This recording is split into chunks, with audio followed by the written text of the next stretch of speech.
Very good afternoon to all of you. आइए आज हम देखते हैं वर्ग 10वीं बिहार बोर्ड का ज्योग्राफी के VVI क्वेश्चन, जो कि बिहार बोर्ड के एग्ज़ाम में आने वाले उन क्वेश्चनों के बारे में बारी बारी से अध्ययन करेंगे।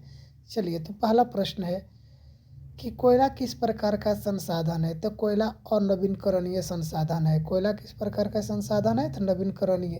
तो प्रश्न जाता है कि अनवीनकरणीय संसाधन किससे कहते हैं? कि वैसे संसाधन जो एक बार ख़त्म हो जाए, उनकी पुनः पूर्ति संभव नहीं होता है, वही अनवीनकरणीय संसाधन कहलाता है। समझने के लिए ये होता है। अ माने नहीं और नवीनकरणीय माने पुनः पूर्ति होना। जो पुनः पूर्ति न हो उसे अनवीनकरणीय संसाधन कहते हैं। ठीक है, आगे चलिए। दूसरे प्रश्न में कहता है सौर ऊर्जा निम्नलिखित में कौन सा संसाधन है।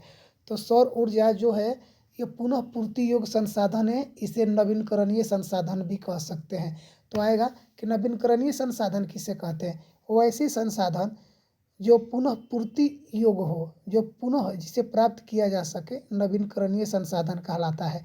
जैसे सूर्य का प्रकाश, इसके बाद में हवा हो गया, ये पुनः पूर्ति योग्य संसाधन हो गए। आगे चलते हैं। तीसरे प्रश्न में कहता है कि तट रेखा से कितने क्षेत्र की सीमा अपवार्जक आर्थिक क्षेत्र कहलाता है। तो 200 किलोमीटर का क्षेत्र। डाकू के अर्थव्यवस्था का संबंध क्या है? डाकू की अर्थव्यवस्था का संबंध किससे होता है? संसाधन संग्रहण से, संसाधन के विदोहन से, संसाधन के नियोजित दोहन से, इनमें से कोई नहीं। तो जो डाकू होते हैं उनका संसाधन को विदोहन यानी हानि पहुंचाने से होता है।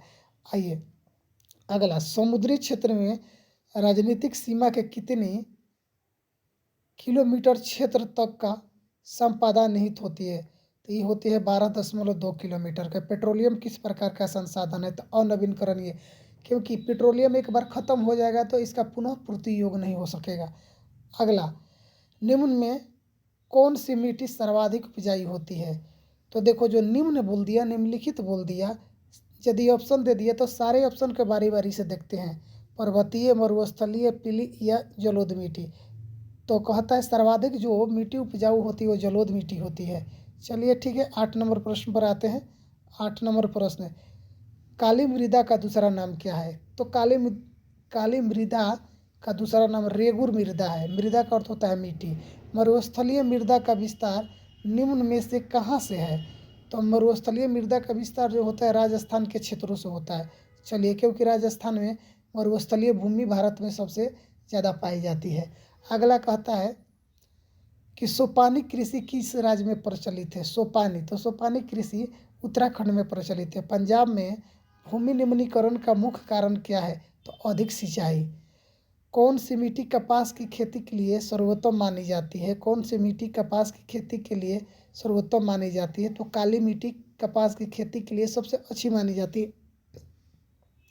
अगला, भारत में लगभग कितने करोड़ हेक्टेयर भूमि का क्षारण हो चुका है? तो 13 करोड़ हेक्टेयर। आइए, मेढक के प्रजनन को नष्ट करने वाला रसायन कौन सा है? मेढक के प्रजनन को नष्ट करने वाला रसायन कौन सा होता है? एंड्रीन होता है। देश के बांधों को किसने भारत का मंदिर कहा था? देश के बांधों को किसने भारत का मंदिर कहा था? तो पंडित नेहरू ने। तो कौन पंडित नेहरू हो गए? तो कौन पंडित नेहरू? तो ये पंडित जवाहरलाल नेहरू, क्योंकि उनके पिताजी मोतीलाल नेहरू ने भी हमारे देश के आज़ादी कराने में महत्वपूर्ण योगदान दिया था। उनके नाम पर ही नेहरू रिपोर्ट तैयार किया गया था, न कि पंडित जवाहरलाल नेहरू के नाम पर। ठीक है, आगे चलिएगा। कुल जल का कितना प्रतिशत भाग महासागरों में निहित होता है? तो 96.6%। बृहद क्षेत्र में जल की उपस्थिति के कारण ही पृथ्वी को कौन सा ग्रह कहा जाता है? तो बृहद क्षेत्र में जल की उपस्थिति के कारण ही पृथ्वी को नीला ग्रह कहा जाता है, ब्लू प्लैनेट। बिहार में अति जल दोहन से किस तत्व का संकेंद्रण बढ़ा है? तो आर्सेनिक तत्व की। बिहार में अति जल दोहन से किस तत्व का संकेंद्रण बढ़ा है? तो आर्सेनिक ही। कहता है कि प्राणियों के शरीर में कितना प्रतिशत जल की मात्रा निहित होती है? तो प्राणियों के शरीर में 65% जल की मात्रा निहित होती है। विश्व के कितनी प्रतिशत जनसंख्या भारत में निवास करती है? पूरे विश्व की कितना प्रतिशत जनसंख्या जो है कि भारत में निवास करती है?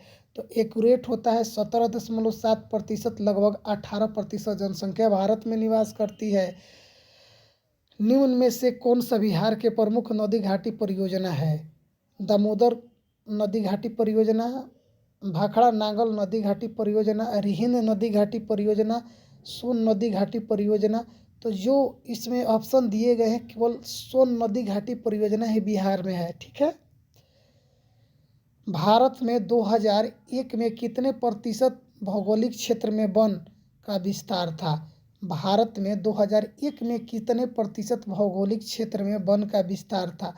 तो ये 19.27%। अगला कहता है वन स्थिति रिपोर्ट के अनुसार भारत में वन का विस्तार क्या है? वन स्थिति रिपोर्ट के अनुसार भारत में वन का विस्तार क्या है?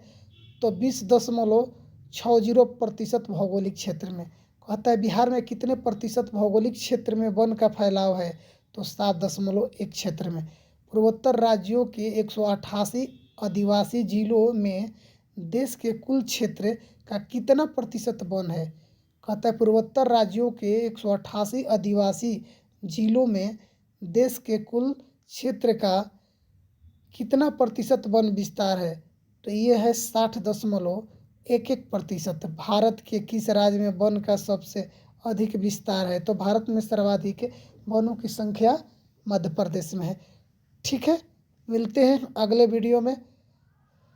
और यदि अच्छा लगे तो सब्सक्राइब और लाइक कीजिएगा। धन्यवाद।